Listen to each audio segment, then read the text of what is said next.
I am most remiss because I was so busy looking for a quorum, I forgot to put the minutes. So I'm going to move the minutes of the last meeting. Do I have a seconder for that, please? Thank you very much, Councillor Sayers. I'll put it, all those in favour say aye, to the contrary say no. That is carried. So we now come to agenda item 10, and we invite Steve Mutton from the New Zealand Transport Agency to update us. And along with Steve, we have Catherine King. So welcome.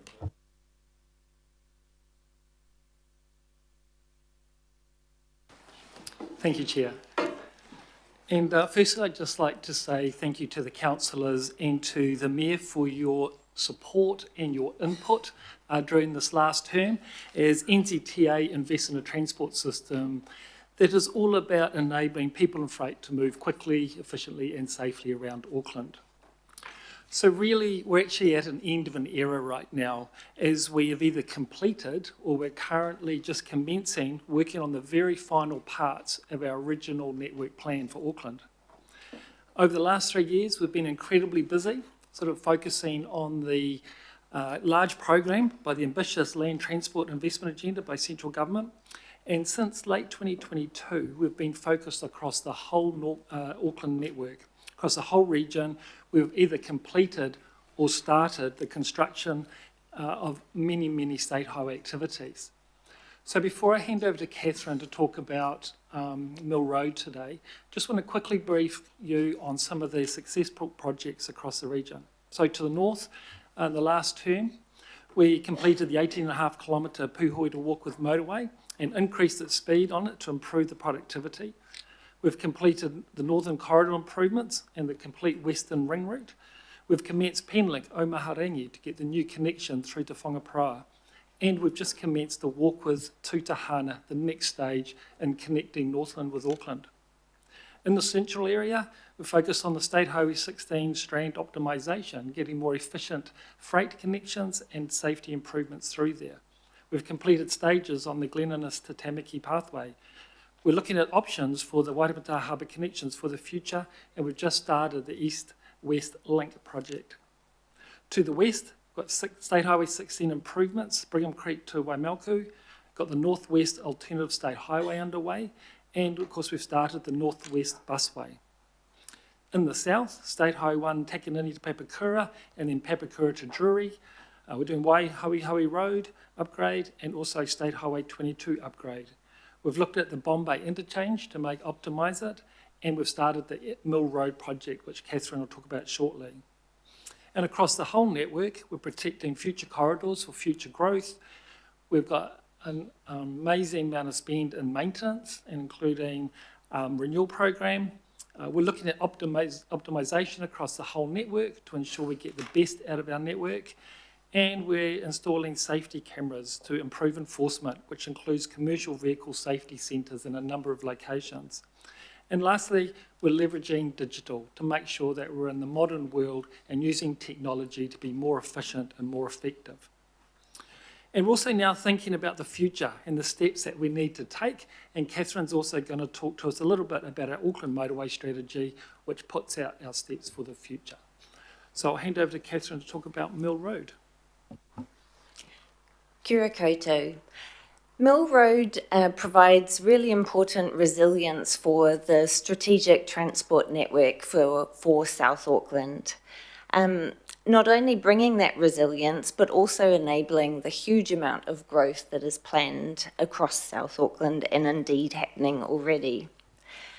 The corridor itself is a long one. It's 21 kilometres in length, and it traverses quite different environments from the densely urbanised areas adjacent to Manukau, through some quite rural communities and through to the increasingly built up areas around Drury.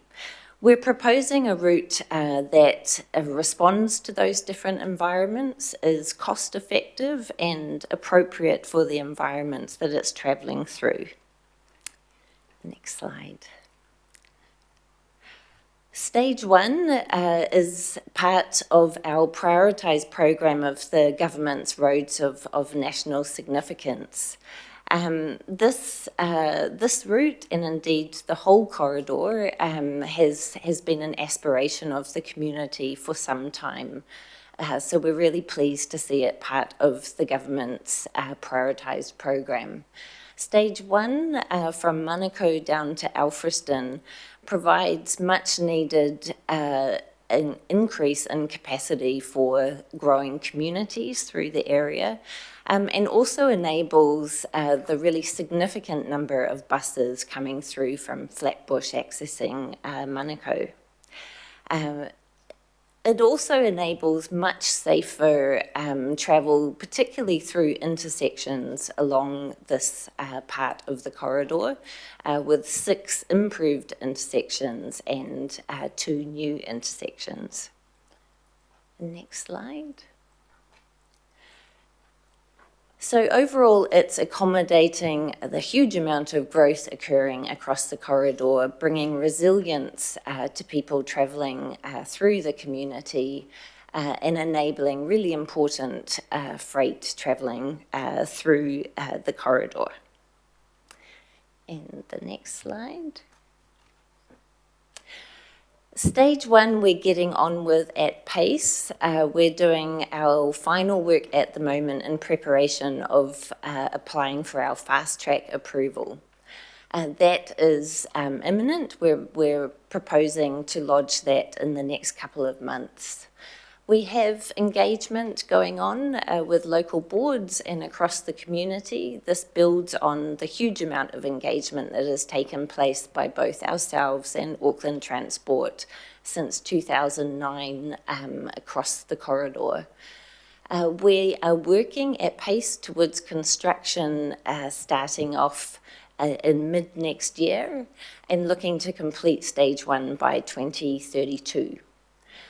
The route protection, which we've heard loud and clear from members of the community, in particular the development community through the corridor towards Drury, people want certainty on what we are doing on that section of the corridor, and we're getting on with route protection to complete within this National Land Transport Program period before 2027.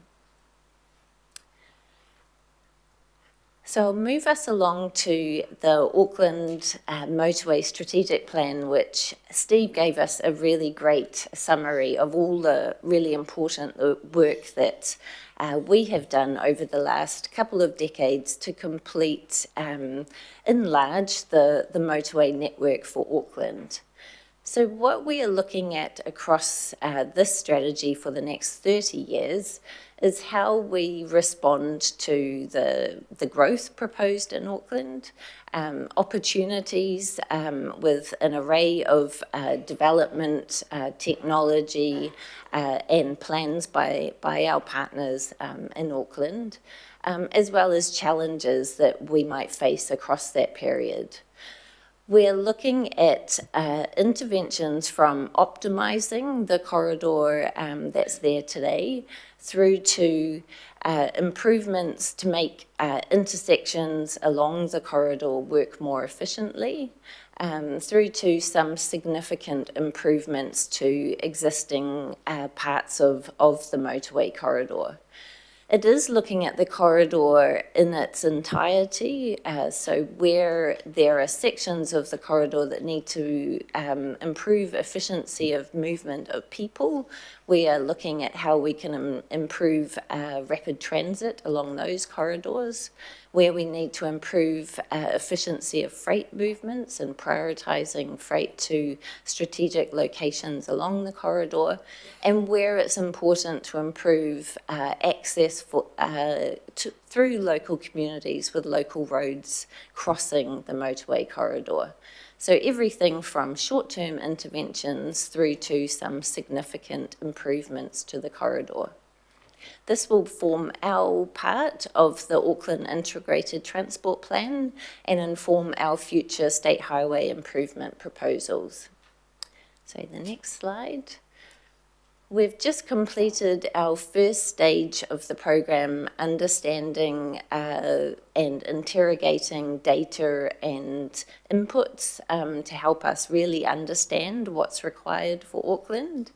And are entering our second part of the process that's looking at how we might prioritise interventions into the future. We'll then be working with our partners at the Ministry of Transport, Auckland Council, Auckland Transport and Kiwi Rail to bring this together into the Auckland Integrated Transport Plan, the work for which will kick off in the next couple of months. Can we take any questions? Thank you very much, both of you. The question order that I have thus far is Councillor Newman, Councillor Dalton, and the Mayor, Wayne Brown. So we'll start with Councillor Newman. Thank you very much, Madam Deputy Chair, and thank you to the officials from NZTA. I just wanted to get a sense, are there any particularly difficult acquisition issues that you are still trying to resolve with respect to stage one, that area running between Redoubt and Alfriston? That's the first question. Thank you, Councillor. Our major challenge is the sheer volume of property that we need to acquire. There's over 200 properties that we're currently property owners we're currently in negotiation with. We're working through that at pace in order to hit that start of construction timeline for mid next year. And we have taken a strategic approach to that with some of the properties, the larger properties that we're prioritising first. So at present, there aren't challenging negotiations. It's the number of properties we require that is challenging. Okay. My next question, could you describe the degree to which you are resourced with the personnel to undertake the construction within the stage one part of this particular network starting in 2026? We have attempted to be as efficient as possible with our program by bringing on contractors early. So we've recently awarded our early contractor to Downers who've displayed a real strength in their team in understanding the local community and a lot of care for the area, given the number of their staff who live locally. They started with us 2 weeks ago, and we have our designers on board now from Oricon who are working very closely with them to ensure we're running as effectively as we can through the coming months. So we're fully staffed now, contractors, consultants, and our internal team. Okay, moving forward with your indulgence, Chair, I've got a couple more questions. So I'm very enthusiastic about this project, obviously, and I do support the route protection as you have applied for it for the NOR Stage 2. Concurrent to the NOR Stage 2 application, have you had, are there many indications of success in relation to willing seller opportunities within that particular corridor, notwithstanding the NOR process that you have to complete? People are obviously wanting a degree of certainty, and some people might be keenly interested to go early, and I think that matter is actually addressed with the changes that Parliament is considering at the moment anyway. But can you describe any successes that you are forecasting with NZTA and those property owners within that particular stage of the corridor? Yes, certainly. We take an approach of responding to where there is a hardship claim, where there is a seller who has a situation that we should respond to and support. We also take a look at where there are strategic properties that if we purchase in advance, support the certainty and cost effectiveness of delivery of the corridor. So we are just starting down that track with our early work on stage 2. With stage 3, we have already had conversations with a number of developers who have set aside land that was based on the corridor that was developed under supporting growth, and we're continuing to work with them to ensure we have the space to both build the corridor and for the corridor to run as efficiently as possible. So there's a number of conversations underway. Oh, Catherine, well, my one final question then, if you want to, what you've just said to me would indicate that, and Minister Bishop told us that he was advised by officials that the NOR Stage 3 is likely to be filed in 2027, 2 years from now. Are you expecting that the application for the NOR Stage 3 is likely to be on the or close to the corridor that was proposed under the earlier Supporting Growth Alliance work before the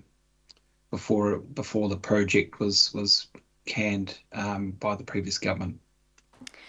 We have a process underway to develop an investment case for the corridor, which will put decisions up to our board based on opportunities for us to improve access and balancing that with providing a efficient, resilient corridor. So we will be looking through a variety of different options that provide the board genuine decisions between those things. Okay. Thank you. Thank you, Chair. Thank you. Councillor Dalton. Thank you, Chair. I'm on Mill Road too, so it's difficult, isn't it, that the whole process. And I remember when I was local board chair, early 2012-13, meeting with residents in Redoubt Road about the uncertainty. So I wonder, are there lessons learnt around that process as we go forward for central government?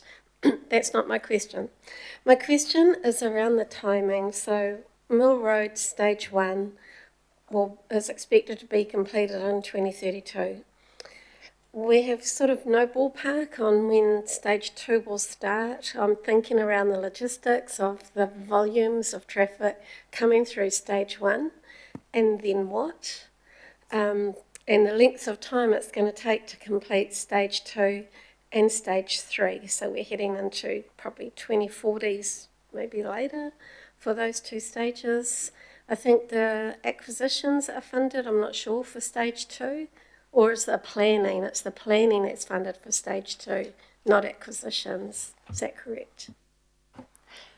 So we have funding as part of our program for route protection, and that includes strategic property purchase or where there are hardship claims. So that is the approach we take on all of our strategic corridor route protections.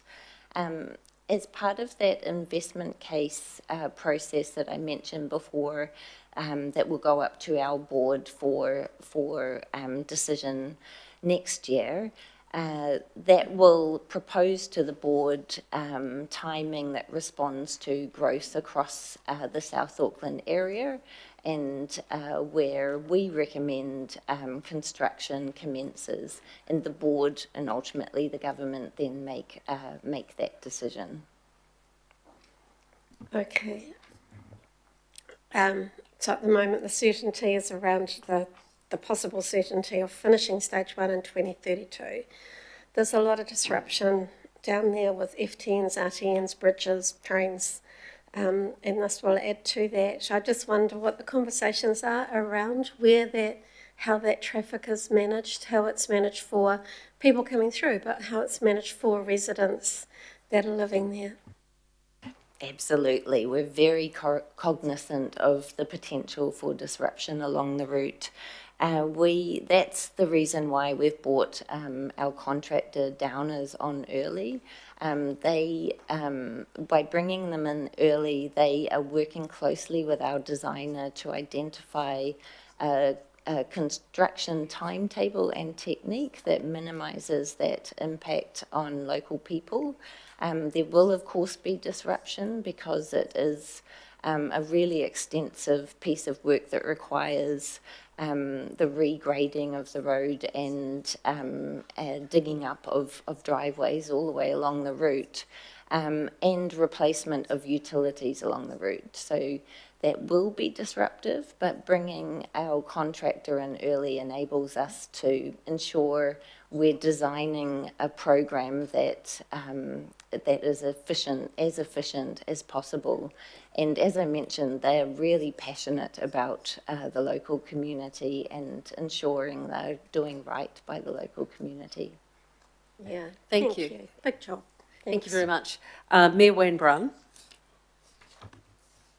Thank you for this NZTO. I've got a couple of questions. And the big picture question is, you've mentioned the integrated transport plan, and we've got a 30-year integrated transport plan sort of thinking coming up. There's a complete absence of noting anything about the harbour crossing, which is something which is quite important. So I think that, you know, you're not going to be able to do that in secret, so I think you should include that if that's all right. And then with Mill Road, it is kind of a local road, but it's become kind of a super highway. I noticed that when it was costed a decade ago, it was at 300 million. It's now 1.7 billion rather. It's $242,000 per metre. Now, I mean, you must be buying 200 castles, not just houses, to do that. If you would be prepared to give me $1.7 billion, and I promise to do it, my family would be rich for several centuries. I think you've lost the plot in costs. It's Puhoi all over again. Please don't tell me that Oricon was involved in Puhoi and in this one. Were they? Because I just think I've got no problem with doing up Mill Road, but $1.7 billion, is that just because the government are paying for it? Because if the council were paying it, I wouldn't let it go beyond 300 million, you just have to spend that amount and that's it. So how does it get so bloody expensive? And will we be including the harbour crossing and things from now on? Please.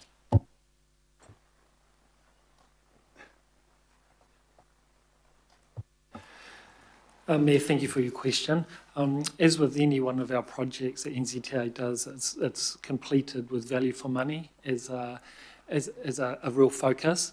And as you know, it's one of the central government's priority areas. So as it goes through our investment case, we absolutely make sure that we test those assumptions and it gets signed off by our board through those investment cases itself. In terms of Mill Road, we got strong direction from central government about the function and form of that connection. So we were working that as part of our standardisation design to make sure that we build to value for money. Well, that's probably where the cost is, the standardisation of design. Have they changed dramatically since the Puhoi fiasco? As with any project that we do in-depth lessons learned, and we take those lessons learned from other projects into our new projects. So yes, we have done lessons learned on Puhoi, and we've implemented those across our portfolios. Other projects of NZTA or just other projects? Other projects of NZTA. Wouldn't and we sharing good to look those at somebody wider, else's sharing projects? those wider with our service providers. Okay, well, I mean, I get on well with you, so I'm not picking on you, don't think about that. But I am picking on the NZTA costs, which just seem to be, I mean, admittedly, they're going to say the government's paying for that, but every time they throw out $1.7 billion when you can do it from $1 billion odd less is something less we do somewhere else. So the pressure will continue from me. Thank you. Councillor Henderson. Thank you, Chair. Look, I wonder if I could talk about something completely different. State Highway 16, Stage 1, Brigham to Waimalku, the removal of the median wire barrier from the project appears to be quite an alarming decision. Could you firstly talk me through that decision and why it was made? Yes, certainly. So, first of all, safety is really important for the New Zealand Transport Agency. But part of that particular work, we were engaging with the community, and we were getting insights from the community around how they use the state highway and how it forms part of their everyday life as they use that critical connection. Therefore, from those conversations, we made the decision to not install the wire rope barrier. We're doing lots of other safety interventions on that project, on that state highway, and we'll continue to monitor those over time. But this was a decision made based on community insight, community feedback, and ways of looking how we can reduce overall cost on projects. Okay, so a few follow-ups on that. So can you confirm whether that decision was supported by internal advice and recommendations from, say, engineers' reports, things like that? The decision was made on a number of inputs and made by senior representatives of New Zealand Transport Agency. What did the experts say around whether it was important safety-wise? It's all part of the work that we do across agency, is look at ways that we balance technical input and outcomes, of which safety is an important outcome that we make sure that we deliver. In that answer, you've explained that it's as a result of feedback in the consultation process. Can you go into more detail in terms of consultation results, community support for the barrier or not? Yeah, I don't have those with me, but happy to take this offline with you, Councillor, and we can work through those. Cool, thanks. And I think that's a really good idea. I'd love to know a bit more about this because it's sort of just come across my desk. But my last question here is, look, I'm sure you're aware, the NZCA and the Environment Court actually brought up the necessity of the median barrier from a safety perspective. So I'm just wondering if that opinion has changed through the process or not. So the New Zealand Transport Agency takes its direction from the government policy statement, and the government policy statement's very clear about how we consider outcomes, of which balancing efficiency, productivity, safety, and value for money. So to summarise, the GPS was really the main driver for the decision to reverse this safety barrier. Is that fair? Is that a fair comment? The government policy statement guides the New Zealand Transport Agency in terms of the decision that we make, and taking those inputs, talking about taking the inputs from the community, we made the decision to not put the wire rope barriers in at this stage. Okay. I'd like to follow that up further and reserve my right to speak. Thanks, Chair. Thank you. Councillor Hills. Thank you, Madam Chair. Just some questions about Mill Road. So the 2 billion, well, the 1.75 to 2 billion cost, is that just for stage 1 now? Yes, that's correct. Okay. And I see it's not budgeted for yet, but it says would likely to be budgeted for through tolling, but that's for maintenance and the build. Is it accurate that if it's at about 10,000 users a day, it could be like $50 each way to use? A tolling assessment is done based on willingness to pay and balancing that with the options for alternate routes, the diversion rate that might occur as part of introducing a toll. So there's a quite broad assessment that is done and community consultation that is carried out on the route that informs our approach to tolling.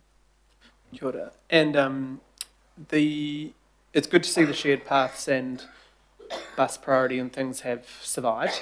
But are the team thinking forward of by 2032, and as Councillor Dalton was saying, there will be a lot of urbanisation in that area. Are we kind of future-proofing it to be safe for local as well? We just have so many 4 to 6 lane roads around our city that kids and others just can't get across safely. Are we thinking of how we combine all that? Yeah, absolutely. So the project includes a number of intersection upgrades that include safe crossing points for people and safe, much wider footpaths along the corridor. And we'll be working closely with Auckland Transport on the connecting routes into that. Okay, thank you. And last question, and I know it's not you to kick off the direction of these things yourselves, but are the team doing any work on the depreciation and maintenance renewal cost for the future? Because these, obviously we have to do it from our side of things, but I'm not sure NZTA have the same requirements. But I'm just wondering the renewal of these massive roads right around the country, but let alone in Auckland, I imagine, are we looking at what that's going to cost in 20, 30 years' time? Yes, our projects include an assessment of the whole of life cost of the project, and that is built into the future National Land Transport Program for maintenance of the corridor. Very last question, very unrelated, but and thank you, Steve, for following up my questions in certain areas. But are we getting ahead of I'm starting to see a lot more noxious weeds and things along the road corridors. Are those budgets keeping up with what's happening out there? Even I'm seeing wilding pines and pampas and different things along Shoal Bay. Just haven't seen that before. So just wondering what that looks like going forward. Yes, thank you, Councillor. Yes, so yes, our budgets around compliance with noxious weeds is there and keeping up. We are looking at using a targeted approach, so going to those areas where we're seeing seedlings or increase in that, and certainly targeting those areas to make sure that we keep those under control. Okay, and as soon as I contacted you about the moth plant, it was all gone, so thanks for that. But yeah, I'm hoping there's more strategic approach rather than just waiting on that. But thank you so much. Thank you. Councillor Turner. Thank you. Just a question as you talked there. The public's concerned about the safety barrier that's been removed. Was it because it was a safety barrier, or was it because it was a construction methodology of wire rope? It was purely around the safety barrier in the middle of the road. It didn't matter in terms of what the construction was in the middle. It was going to be a wire rope construction, correct? It was, yes, that's correct. Okay, thank you. Thank you. Councillor Stewart is the last question. All right, thank you. Just wondered if you'd be able to answer me something.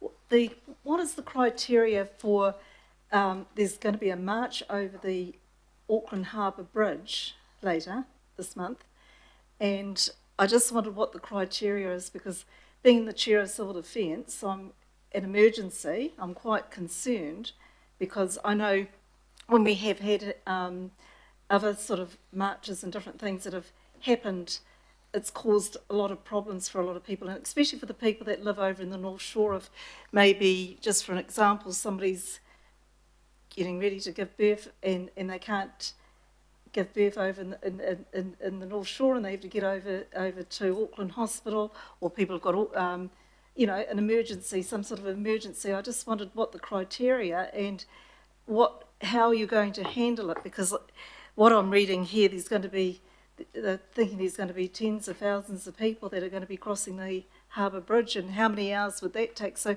I think this is it's a very important question. I'm not standing against those, but I'm just thinking for all the elected members that are sitting around this table, I think it's a question that they really need to understand and know, because whatever happens on that day, when you have tens of thousands of people that are crossing over a harbour bridge, it doesn't matter what the protest or whether it's bikes going over there or whatever, this could be a very serious situation because nobody knows what can happen on a day. We could have a terrible storm. We could have anything could be happening. So thank you. Steve, I mean, it's very good to have this foreshadowed. If you can't answer comprehensively today, it's perhaps something that can be sent around to councillors by way of advice and to the Hakura IMSB. Thank you, Chair. Yes, NZTA has been made aware of a potential protest that may happen. It has been led by the police. It's a police operation, and we will take direction from the police, obviously working very closely with Auckland Transport to ensure that people and motorists remain safe during that time. But it is a police operation at this stage. Thank you very much for that. Councillor Bartley, I overlooked you. I'm sorry. Oh, that's right. You have a Thank you. question. Thank you, Deputy Chair. I just wanted to ask, you mentioned the East-West link is starting, and I just wanted some more information on that, given the, I was still looking at the Supreme Court decision with Forest and Bird. But what do you mean that it's starting? Is it actually happening? We have completed an investment case that looks at how we best provide access to the Onehunga Penrose area. That investment case has gone to our board with a recommendation, and we're waiting for approval from the board and from the government for the investment case that will enable us to have a conversation with people locally. Thank you. That concludes our questions. On behalf of the committee, thank you so much for coming before us today. This has, been wonderful to look forward to these updates over the last 3 years. So we thank you for your participation. If you'd like to step back now, please. I would move then that we receive the September update from NZTA Waka Kotahi. Do I have a seconder? Councillor Deputy Mayor Simpson, thank you for that. So the speaking order I have thus far is Councillor Henderson and then Councillor Newman. Thank you, Chair. Acknowledging that I'm borrowing heavily from a Greater Auckland article, it was extremely well written and well researched. A shout out to them for this. I have some real concerns about what I've been hearing around the State Highway 16 Stage 1, Brigham Creek to Waimaoku, and particularly the reversal of plans to install a median wire barrier. I have no confidence in the reasoning behind this in terms of the detail. It seems to be against all internal recommendations and advice. It would do an injustice not to quote it completely. The Chief Engineer's Advisory Group report on this, here's the quote. There are no significant cost savings to be gained by not installing the median wire rope barriers. The project has purchased several properties to construct turning facilities, of which one owner has taken the project to Environment Court twice in opposition. If we as an NZTA, were to remove the wire rope barrier from the scope of the project, this would cause significant reputational damage for Waka Kotahi and stop the project meeting its investment objectives. The benefits of the wire rope barrier removal do not outweigh the disbenefits. These are experts here. This is an official stance through the engineers, through NZTA, and to say, look, what about the consultation? Well, the consultation was mixed, but there was general support from both the public and the Rodney Local Board for the project, including the median barriers. So we've got the experts saying we need it, we've got the public saying a few different things, but yeah, by and large, we probably need it. Indeed, as said in the quote, NZTA actually went to the Environment Court, making the argument saying the median barrier installation was essential for safety. It was signed, it was sealed, the road project was literally already underway, and yet safety procedures, safety projects have been pulled. For what justification? It's entirely unclear. So it's come across my desk fairly recently, but I want answers. And I think a please explain is absolutely necessary to restore public confidence that NZTA will do what it says it will do, and that when we invest in safety projects, then it will be delivered on behalf of the community. Thank you, Chair. Thank you very much. The next speaker is Councillor Newman. Thank you, Madam Deputy Chair. I want to express my thanks to the NZTA officials for their presentation with respect to the infrastructure projects this morning, but in particular Mill Road, and say that I know this is hard and it is expensive. I think it's getting more expensive because it just hasn't been done. So I think it is important that this work continues. And in terms of what is being achieved in a difficult space, there is some excellent work that is taking place, not obviously at the speed and in the time frame that I would like, but NZTA is somewhat caught by the fact that this project was committed to in 2020, and then in 2021 it was not. There's a reason.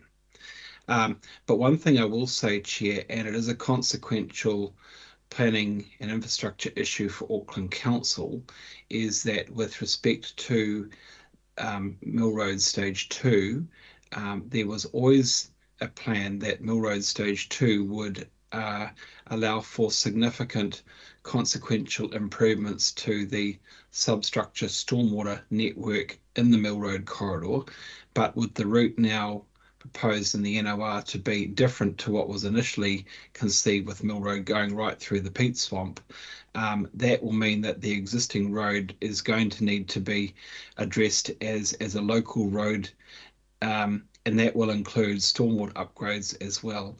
So I just want to acknowledge the Healthy Waters team, because I've already foreshadowed that, and even if there isn't necessarily political support to make ready Takarani South with respect to future development, it is going to be necessary for us to plan for that and to provide for it as well, over and above what the NZTA officials have told us this morning in terms of their forward investment for stage 1 and foreshadowing stage 2. So thank you very much, Chair. I do appreciate the opportunity to ask the officials those questions and look forward to their progress. Councillor Dalton. Thank you very much. And just to finish off on Mill Road, it has been a political football, and I think it will be a great day when we can get bipartisan agreement for infrastructure projects, not just for our city, but for our country. So we can move forward with certainty, because the stop-starting all the time is costing us a lot of money, and not just project money, but people's time. Gosh, people have been born and died again, the length of time this project is taking, and it's probably got at least another 4 election cycles to try and work its way through. God help us, you know. It needs to go ahead. It would be great if it was proceeding with some of the more accessibility to public transport and cycling, you know, the choices. Can we give people choice? Because people should have a choice as to how they want to travel wherever they're going. So I'm glad it's moving ahead, and thank you for all the work that's been done to get us there. But I don't know that we should be holding our breath on its completion. Stage 1, sure, let's get that done by 2032. The other 2 stages, I don't think I'll live to see them, even if I live a long life. So kia ora, thank you. Thank you, Councillor Dalton. I'll put the motion. All those in favour say aye. To the contrary say no. That is carried. We'll take a short break now and we'll resume at 12:15.